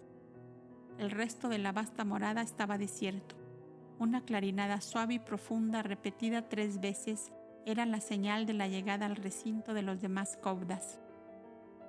El Parajome llegó el primero, y tras él, los 10 caudas de más edad que le acompañaban aquel día de la consagración, y que fueron a sentarse en el círculo que quedaba inmediatamente detrás de él. Y empezaron a entrar en fila de 10 en 10 caudas, por aquella arcada ancha y baja que era la única entrada al vasto recinto. Los últimos 10 llevaban pebeteros que exhalaban el humo perfumado de igual esencia que la que emanaba al consumirse la cera de los velones, y los depositaban encima de los bordes de la pilastra con agua. Después cerraban la puerta y 7 quedaban de pie junto a los velones. El Parajome se dirigía hacia la pilastra, tocaba el agua con sus manos y decía: clara como esta agua que refleja la imagen de Numu, sea nuestra mente. Como este humo perfumado, suba hasta Numu nuestro pensamiento. Como la luz de estos cirios, sean apagados cerca de Numu nuestros humanos deseos. Los 7 caudas, de pie junto a los velones, apagaban su luz amarillenta y todo quedaba a oscuras. Enseguida invadió una sensación de completa soledad a causa del profundo silencio, hasta que empezaba a oírse suavísima, extraterrestre, casi divina, una lira cuya melodía semejaba una plegaria sollozante primero, serena después y por último arrobadora y estática, como si el alma de la lira fuera también un alma humana en contacto con la divinidad. En esta noche serán Yoheván y Aldis los favorecidos por los tesoros de Numu, atraídos con el esfuerzo mental de todos aquellos caudas consagrados a la sabiduría y al amor. Zayn les condujo hasta el estrado del Parajome, que tenía una especie de tarima donde les hizo sentar, en forma que les servían de respaldo los soportes del estrado. La divina lira terminó su plegaria de armonías y el Parajome, colocando sus manos sobre las cabezas de ambos jóvenes, dijo en alta voz: que Numu haga la luz en vuestro camino. A los pocos momentos una luz azulada suavísima empezaba como a diseñar resplandores, aligerando la penumbra en el sitio en que estaba la pilastra del agua, los pebeteros y la hermosa decoración mural con la imagen de Numo caminando por una verde pradera florecida, abrazado con el cordero símbolo de la humanidad. Pero no se veía ya ni la pilastra, ni la decoración, ni los pebeteros. Era la luz azulada y mortecina que tendía celajes opacos al principio y vívidos y fulgentes después, hasta que claras imágenes empezaron a diseñarse vivas y transparentes, y los que no habían caído en hipnosis contemplaron la esplendente visión plasmada por las fuerzas astrales. En un valle iluminado por un sol naciente se encontraron de pronto 6 seres humanos jóvenes, hermosos y felices. Eran amigos y se amaban desde hacía mucho tiempo. Una misteriosa cita les unía de nuevo en ese instante en que iban a despedirse para bajar a la tierra en cumplimiento de la parte que les correspondía en la gran misión redentora de la humanidad terrestre. Yoheván y Aldi se reconocieron a sí mismos en 2 de aquellos seres, y en los otros 4 vieron con nítida claridad a Sofía, Milcha, Adamu y Yevana, todos en estado espiritual y en los planos astrales. Y después, ya en el plano físico, vieron en forma que no había lugar a dudas, reflejado claramente el hogar donde cada uno nació. Después del desposorio secreto de Aldis y Milcha, las nupcias de Yoheván y Sofía, en la isla aquella después de la fuga, el nacimiento de los 2 pequeños como un beso del Altísimo sobre las almas que se amaban. Otra vez estaban unidos aquellos 6 seres, como en el día aquel de la cita misteriosa en el valle astral, iluminado por un sol naciente. Yoheván y Aldis lloraban lágrimas mudas y sin sollozos, dominados por una emoción profunda e indescriptible. Entonces oyó la voz suave y serena del Parajome que decía: aquí termina el dominio del pasado y comienzan a plasmarse los propósitos que hicisteis, y que si sois fieles a ellos, realizaréis en lo que os resta de vida terrestre. La luz que diseñaba resplandores se apagó, quedando la vasta sala de nuevo sumergida en tinieblas. Otra vez, la lira desenvolvió la guedeja armoniosa de su plegaria, como un canto de amor heroico y sublime hasta la inmolación. Cuando cayó la lira, la luz azulada empezó de nuevo a diseñar bocetos, imágenes, lugares, escenas llenas de vida emotiva, con dolores y con alegrías, con virtudes heroicas y con lamentables errores como es la vida humana en la tierra.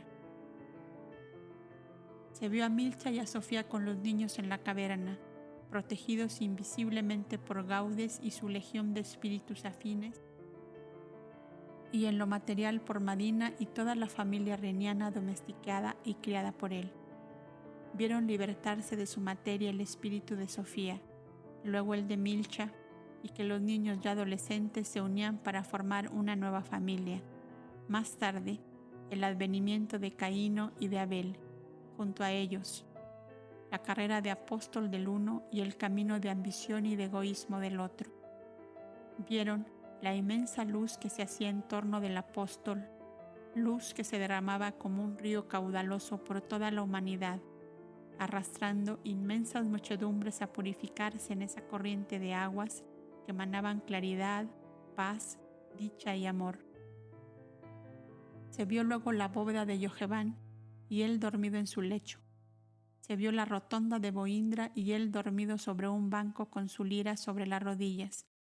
De pronto un estremecimiento suave sacudió el cuerpo envejecido del Kouda poeta, y su espíritu libre ya de su pesada vestidura de carne, salió de la rotonda y entró en la bóveda de su hijo, cuyo doble etéreo se levantó del sitio mismo en que yacía su cuerpo, y feliz como un arrobamiento de éxtasis, se abrazó con el cuerpo astral de Boindra diciendo: gracias al Altísimo que me llegó sin tropiezos la hora de mi libertad. Bendito sea Dios que me permite continuar mi tarea en tu materia joven y vigorosa y fuerte, le contestó el anciano. Aliados eternamente para las causas del bien y de la justicia, el uno desde el mundo espiritual, el otro en el plano físico, continuarían sin interrupción aquella jornada a la que aún faltaba mucho camino por hacer. Y la luz astral continuaba diseñando con sus pinceles de maga, y se vio que, después de una tierna despedida, el espíritu de Boindra caía en suave turbación o letargo, y con el auxilio del doble etéreo de Yoheván y de otros seres animados de corrientes simpáticas, realizaron el delicado trabajo de la posesión permanente del cuerpo abandonado del joven por el espíritu de Boindra.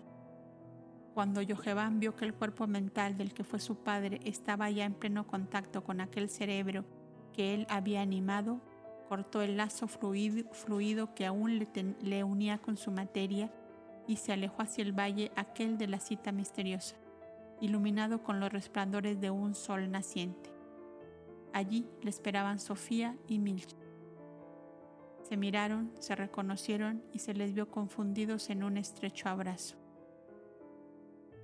Y yo, gritó Aldi sin poderse contener en ese instante, viendo que su imagen faltaba en aquel divino cuadro de amor y de felicidad.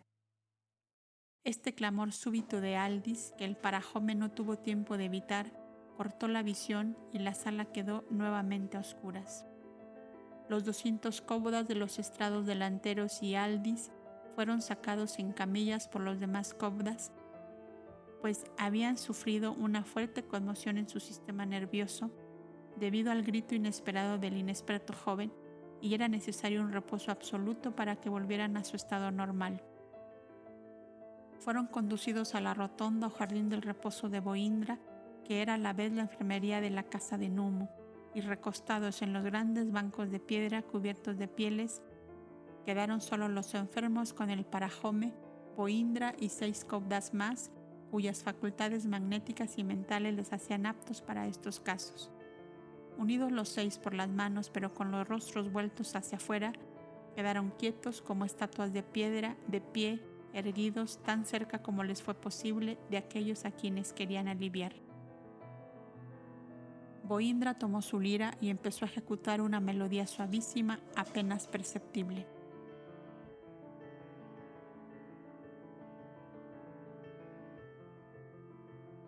El parajome paseaba su mirada investigadora por cada uno de ellos, de aquellos hombres semimuertos que, tendidos entre mantas de pieles, no daban señal ninguna de vida, mientras los 6 que formaban cadena habían desaparecido entre una hoguera de rayos luminosos que, partiendo de sus cuerpos, se extendían como flechas hacia el cerebro y el plexo solar de cada uno de los enfermos.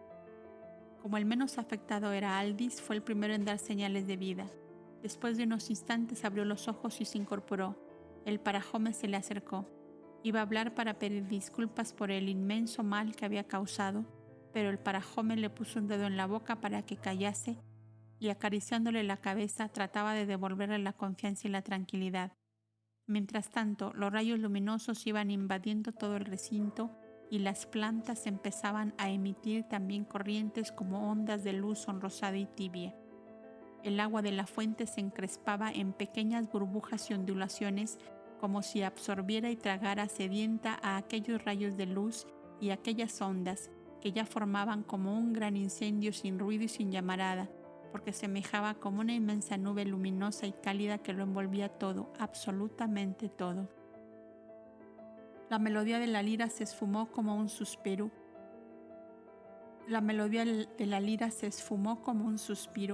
Y un silencio profundo reinó en aquel recinto.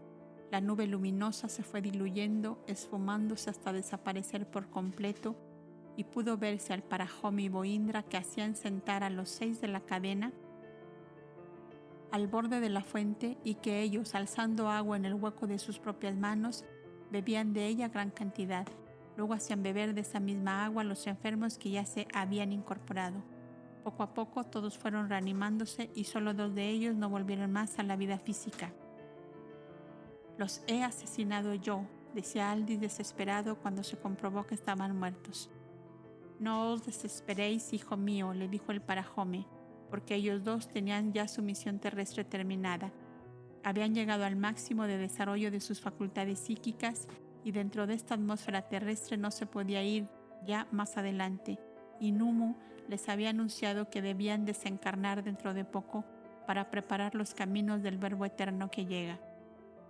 De tal modo, estos dos espíritus habían dominado la materia, que el cuerpo físico no era ya para ellos más que una sombra. Se van después de haber terminado una vasta labor. El uno tenía 62 años y el otro 68. Han llegado aquí casi adolescentes, o sea, ambos con menos de 16 años. Su partida al mundo de la luz era esperada entre nosotros de un momento a otro, pues el grado de su lucidez y sensibilidad era tal que sentían a largas distancias el dolor humano, sobre todo si ese dolor o angustia lo sufrían seres pertenecientes a la alianza de Numu. Cuando vosotros fuisteis capturados por los piratas, ellos dos sintieron vuestro clamor y ordenamos entonces concentración de fuerzas mentales para que fueras traídos a Negadá y poderos salvar de sus garras. Nuestro Kobdasain os esperó en la costa, ya lo recordaréis, y os compró por orden nuestra al pirata que os había apresado. Aldis no salía aún de su estupor y no podía olvidar que su grito inoportuno había causado la muerte a aquellos dos Kobdas que yacían rígidos sobre los bancos de piedra del recinto. Los demás iban incorporándose y todos, uno a uno, fueron dejando un beso reverente y silencioso en las frentes tibias, aún de los Kobdas libres, como llamaban ellos a los muertos. Después se alejaron sin hablar palabra. El Parajome se alejó también y Boindra condujo a Aldis y a su bóveda particular, donde encontraron a Yojevan como bajo la impresión de un gran susto. Murieron dos, dijo apenas les vio entrar. Morir es palabra que no se dice jamás en la casa de Numu, le dijo casi con severidad Boindra. 2 hombres se han libertado, querrás decir, hijo mío. Pero, ¿cómo gritaste, Aldis? ¿Cómo fue eso? Yo mismo no lo sé, Yojevan. No sé, me impresioné tanto. ¿Y tú, cómo sabías que esos 2 Kobdas se habían libertado? Recordando lo dicho por Boindra. Pues muy sencillamente, les he visto entrar por mi habitación con la puerta cerrada y me han dicho: acabamos de libertarnos, gracias al grito de tu compañero. Esperamos que te libertes tú para encarnar los 3 al mismo tiempo en humildes familias del país de Irania, entre el Tigris y el Pisón, y se han marchado. Quiere decir que tienes una cita importante para después de tus días terrestres, dijo tranquilamente Boindra, mientras los 2 jóvenes no conseguían dominar aún la impresión y el estupor que todos estos acontecimientos les producían. La estoica serenidad con que en aquella casa se miraba la muerte les parecía algo muy fuera de lo normal. Comprendiendo esto, Boindra les dijo, mirando intensamente aquellos hermosos rostros juveniles, donde con tanta nitidez se grababan todos sus pensamientos: estáis asombrados de vernos terminar la vida con tanta tranquilidad, ¿no es así? Verdaderamente, contestó Aldis. No tendría lugar ese asombro si pensarais a fondo en lo que es la vida terrestre, lo que ella significa para el ser y lo que es y significa la desencarnación o estado libre del espíritu. Amamos la vida en cuanto ella nos sirve para el cultivo y desarrollo de nuestro verdadero ser, en forma que, al dejar la materia, estemos mucho más adelantados que lo estábamos al encarnar. En la casa de Numu no tenemos otra finalidad que el cultivo de las grandes facultades sensitivas, mentales y espirituales del ser, para emplearlas en bien de las grandes causas, de cuyo triunfo dependerá un grado más de progreso para esta humanidad de que formamos parte. ¿Sabéis vosotros la fuerza que significa dentro de la humanidad los 10 santuarios Kobdas que existen actualmente en ella? ¿Y todos son tan grandes como este?, preguntó Yojevan a su padre. De los que existen hoy, este es el más antiguo y el más numeroso. Los Kobdas fundadores fueron también los creadores de la lengua que aquí se habla y que está extendida por todo el valle del Nilo y por la costa sudoeste del Mar Grande, aunque a veces desfigurada por voces introducidas de las lenguas aglutinantes que se van formando con las continuas mezclas de razas y tribus. Desde Negadá hasta el Cáucaso y desde el Mar Grande hasta el lejano Birmán están esparcidas las moradas de los caudas, porque Numu envió a aquellos 10 primeros para preparar los campos en los que él sembrará su venida.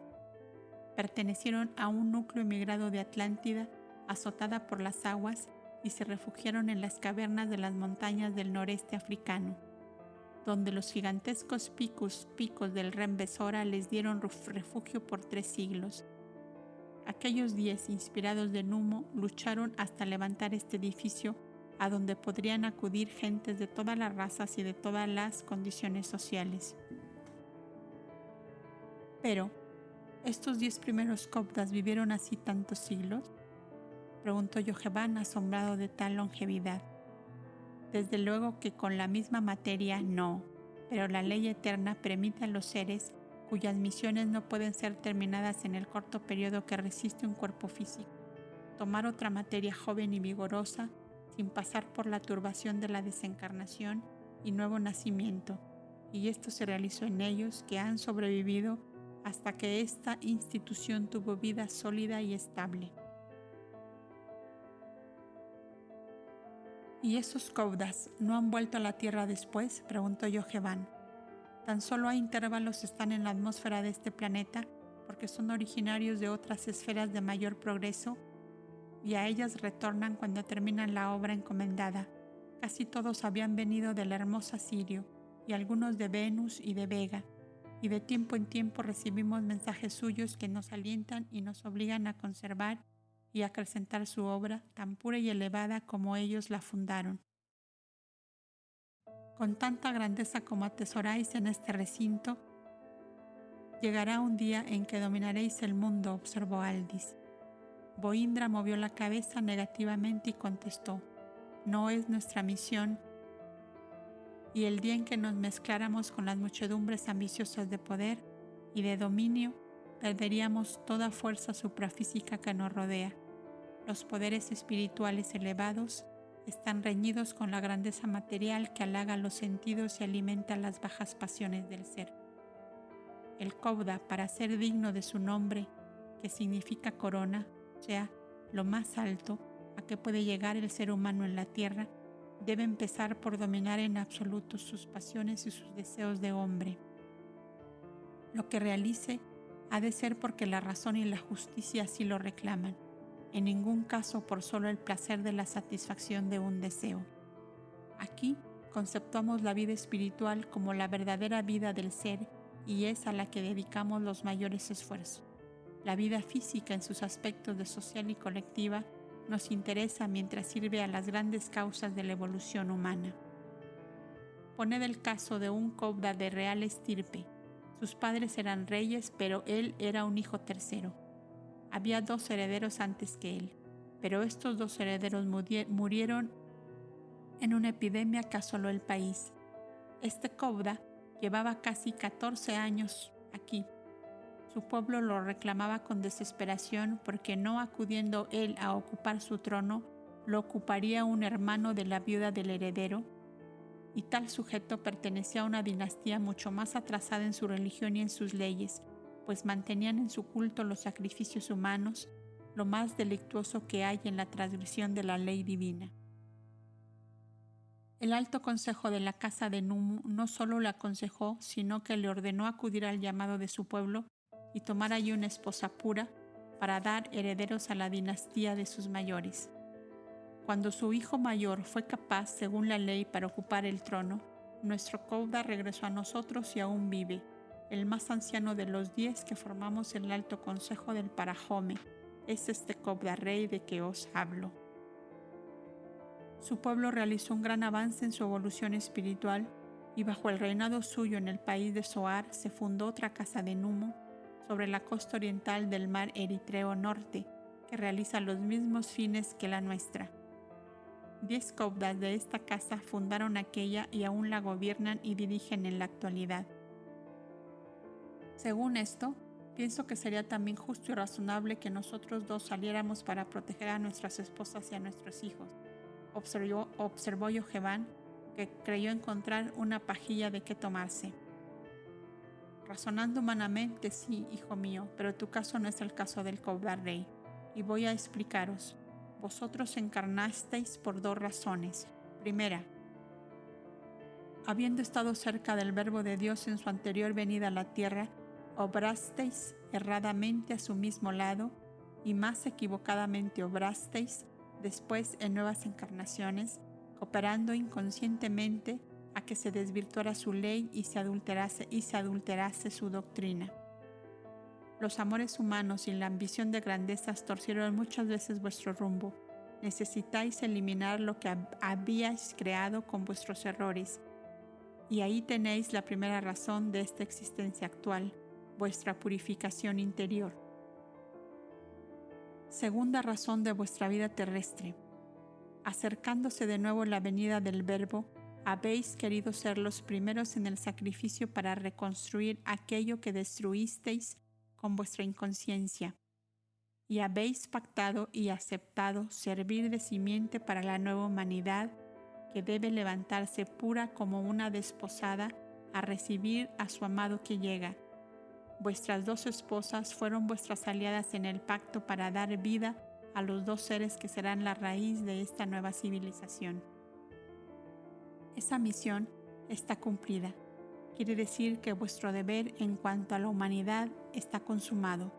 Y si buscarais de uniros nuevamente a vuestras esposas, sería solo para tener el placer egoísta del amor humano satisfecho. Además, vuestras esposas tienen más desarrollo espiritual que vosotros, y como sus materias no son aptas ya para futuras procreaciones y deben ambas desencarnar pronto, os veríais de nuevo enredados en la grosera vida de los sentidos y continuaríais en los mismos errores y desvíos que os hicieron fracasar en encarnaciones anteriores. Mientras que si permanecéis alejados de la vida grosera y carnal, os ponéis en condiciones de ser auxiliares eficaces del Verbo Eterno en su próxima venida a la tierra. Pero todo esto no pasa de ser una suposición vuestra, según creo, dijo Yohanan a su padre. Suposición muy razonable si se quiere, pero que no encierra una plena seguridad para nosotros, añadió Aldis ayudando a su amigo. Si todas las manifestaciones plásmicas que habéis presenciado no os dan una seguridad, será porque estáis en el número de los ciegos que no quieren ver. Pero, apartándonos de las cosas puramente espirituales, decidme con toda lealtad y franqueza. ¿Tenéis la fuerza de voluntad suficiente para que, vueltos a la vida entre las muchedumbres inconscientes y corrompidas, siendo ya desencarnadas vuestras esposas, vivir en la continencia y la pureza sin contaminaros con el vicio y la degradación reinantes?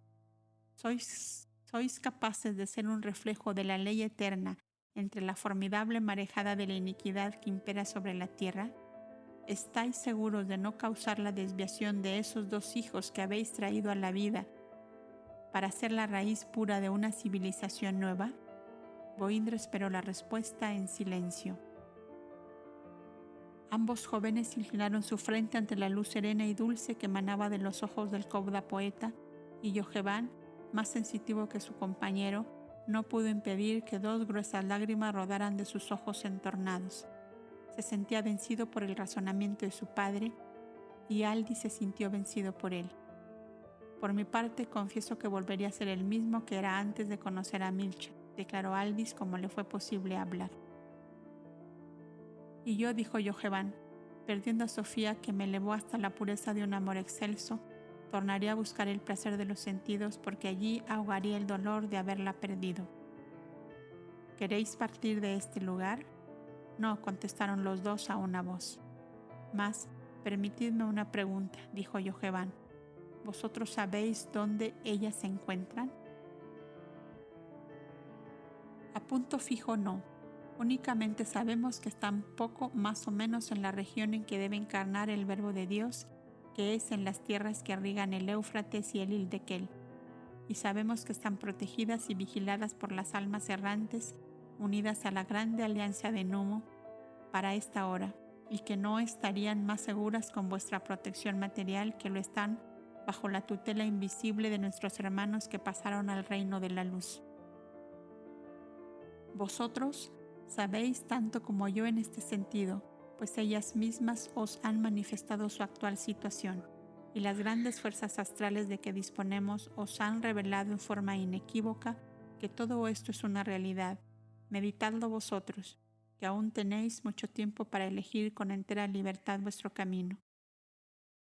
Boindra, con su habitual dulzura, acarició las cabezas inclinadas de ambos jóvenes y se alejó.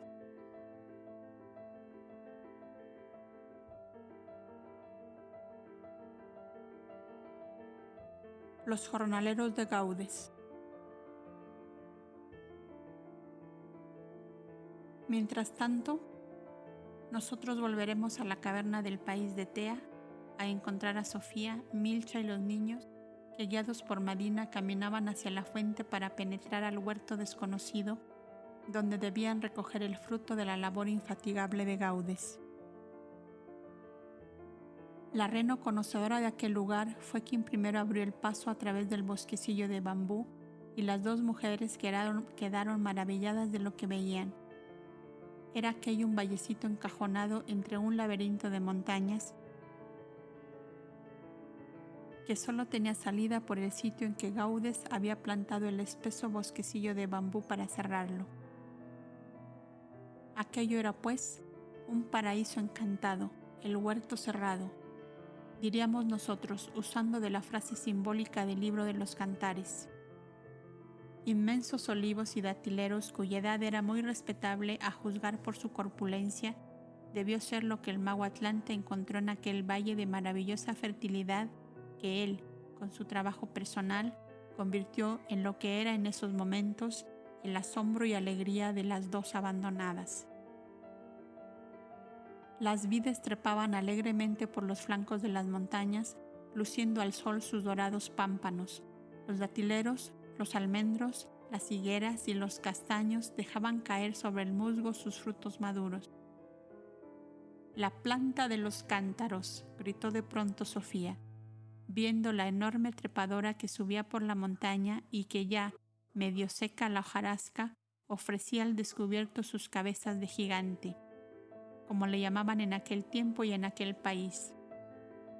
Dejaron los niñitos sentados sobre el verde musgo para explorar más libremente el valle.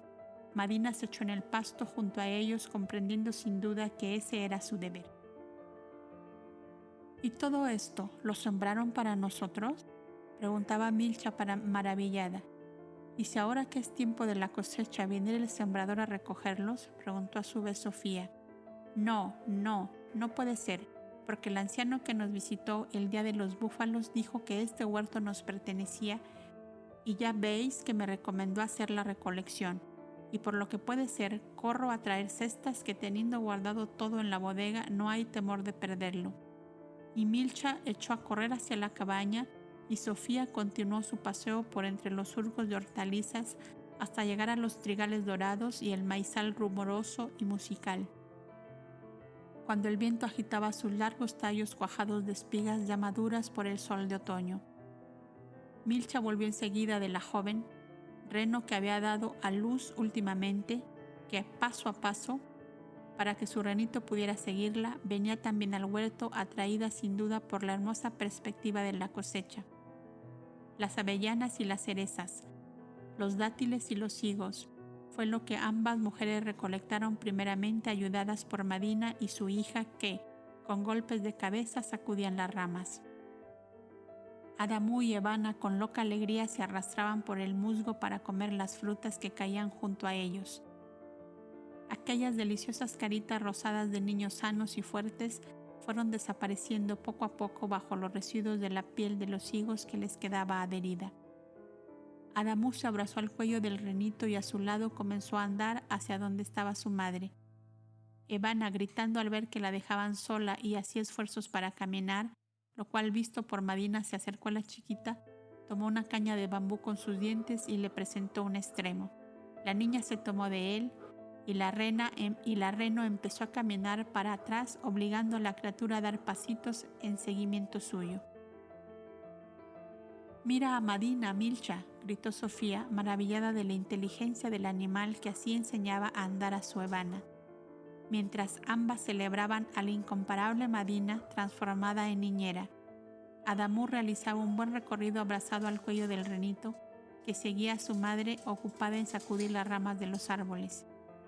«¿Y Adamu?», gritó Milcha asustada de no verle por ningún lado. Oculto él y su conductor entre las matas de hortalizas que se extendían bajo los árboles frutales. Por fin la encontraron con el renito. Ambos se habían fatigado sin duda y tendidos al sol en medio de un macizo de lentejas. Adamu se divertía metiendo almendras en la boca del renito, que las arrojaba con disgusto, causando la alegría del futuro padre de una nueva civilización. Sofía y Milcha olvidaban entonces la tristeza de su situación, y entre la salud y la alegría de los niños y la solicitud inteligente y maternal de Madina, viéronse obligadas una vez más a bendecir a Dios, que tan visiblemente las envolvía en su amorosa providencia. De pronto vieron que Madina, dejando a Evana sentadita en el suelo, salió del vallecito, y enseguida oyeron a sus balidos de llamada.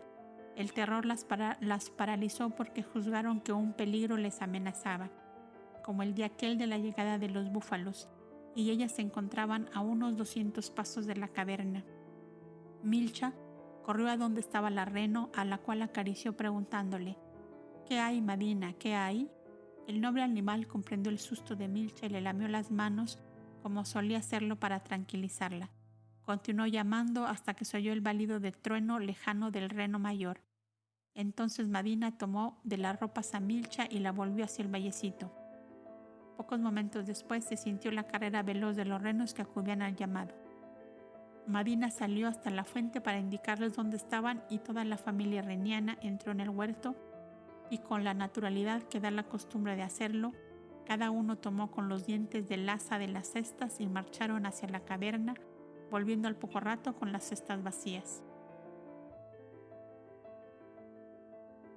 Las dos mujeres estaban maravilladas. Llenaron nuevamente las cestas y los renos hicieron la misma operación, y así ocurrió hasta terminar la recolección. Madina en todo este tiempo no estuvo ociosa, porque se dedicó a cortar con los dientes el tronco de las cabezas de gigante que rodaban de la pendiente al valle, y sobrándole aún tiempo, dada la rapidez con que lo hacía, tomó del asa de una cesta y empezó a cortar los dorados racimos de la vid y depositarlos cuidadosamente en ella. Cuando la vio llena, bajó con ella y la presentó a Sofía, que cansada ya se había sentado junto a Evana. «Ay, Madina», dijo acariciándola, «qué buena compañera eres. Cuando yo no esté más aquí, tú serás la aya de mi Evana, ¿verdad, Madina?». Como si el animal lo hubiese comprendido, empezó a lamer la cabecita de Evana, dormida sobre la alfombra de césped. 2 lágrimas rodaron de los hermosos ojos de la princesita, conmovida profundamente por las demostraciones de amor de aquel hermoso animal. «A veces los animales son más buenos que los hombres», exclamó. «Si mi padre hubiera tenido un corazón como el tuyo, Madina, yo no estaría en este sitio lejos de Yoheván y con mi Evana dormida sobre la hierba». Milcha llegó a sentarse también allí, fatigada de la tarea. «¿Por qué lloráis?», le preguntó entristecida al ver las lágrimas de Sofía. «Es Madina, que me ha hecho llorar con sus demostraciones de amor. ¿No ves la cesta llena de racimos?». «Sí, ya lo veo. Ni una docena de criados nos servirían mejor que Madina y su familia. Mirad». Milcha indicaba con su mano a la familia reniana, que salían unos en pos de otros llevando las últimas cestas de frutos recogidos. Les vieron volver sin las canastas. «Ah», dijo Milcha, «esto quiere decir que ya los jornaleros han terminado y reclaman su paga». Los renos siguieron hacia el huerto acompañados de Madina, que parecía la jefa que repartía el trabajo. Ella empezó a abrir hoyos con su pie delantero en la dirección donde veía una matita seca sobresaliendo en el borde de los surcos. Al poco rato empezaron a salir los bulbos rosados, amarillos y blancos de las albuminosas. Todos los renos la imitaron y en breve tiempo estaba toda la tierra removida y los bulbos al exterior. Otro tanto hicieron con las espigas maduras y con las hortalizas de vaina, que segaban con los dientes y depositaban en un mismo lugar, formando grandes montones, donde fácil fue a las 2 mujeres extraer los granos para guardarlos en los grandes sacos de fibra que la paciencia del laborioso ermitaño había tejido en sus largas noches de invierno. El más rudo trabajo de la recolección estaba hecho, faltando solo la limpieza final y preparación adecuada a cada especie o producto, faena a la cual Milcha estaba habituada y conocía a la perfección. ¿Cuántos días vamos a tardar en llevar todo esto a nuestra bodega?, decía Sofía contemplando la abundante cosecha. Esperad, que los jornaleros de Gaudes están bien enseñados a cumplir como perfectos domésticos, contestaba Mil. Había ella visto a Madina salir del huerto y como ya la entendía muy bien, adivinaba que el inteligente animal les preparaba nuevas sorpresas y así lo manifestó a Sofía. Aseguraría que Madina fue a la caverna a traer alguno de aquellos sacos enormes en que Gaudes acostumbraba a guardar los granos. Apenas había terminado de decirlo cuando apareció la reno, no con un saco, sino con varios de ellos, que tomados por el cordel de fibra que cerraba el borde, los arrastraba tranquilamente hacia los montones ya preparados. Luego se acercó a Milcha a lamerle las manos. «Ya te comprendo, Madina. ¿Me quieres decir que guarde los granos en los sacos que me has traído?», dijo la esclava, levantándose seguida por Sofía, y entre ambas lo hicieron mientras la reno, incansable en la labor, llevaba a su familia a continuar la siega de los trigales dorados, que era lo que más abundaba en los cultivos de Gaudes y cuya recolección debía llevar más tiempo. La tarde caía lentamente y Madina, como buena jefa de cuadrilla, amontonó el trigo segado, lo cubrió de pasto seco y, agarrando con los dientes uno de los sacos llenos, se encaminó a la caverna. Enseguida todos los renos la imitaron, arrastrando cada cual uno de los sacos restantes.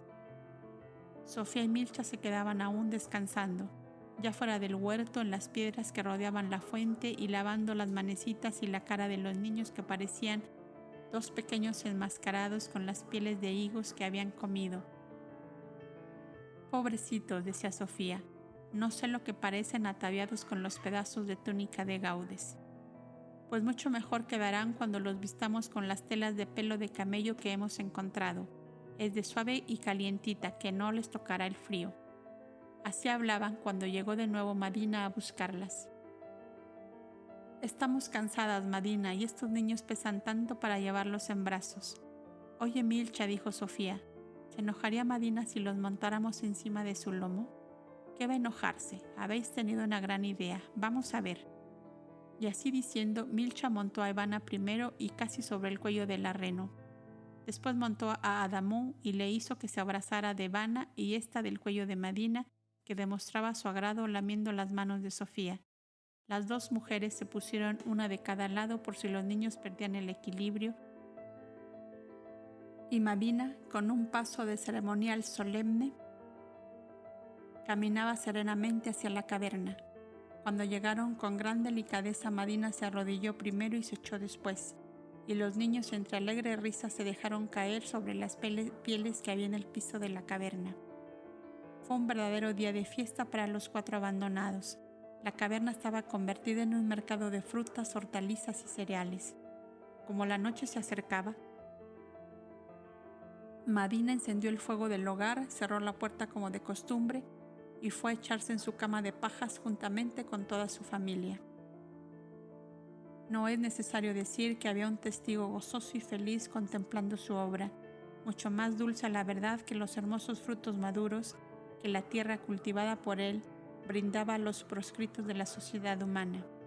El alma de Gaudes se expandía como un himno divino y estático, diciendo para sí mismo y para los espacios infinitos que lo escuchaban: «Es demasiada felicidad para un corazón de hombre».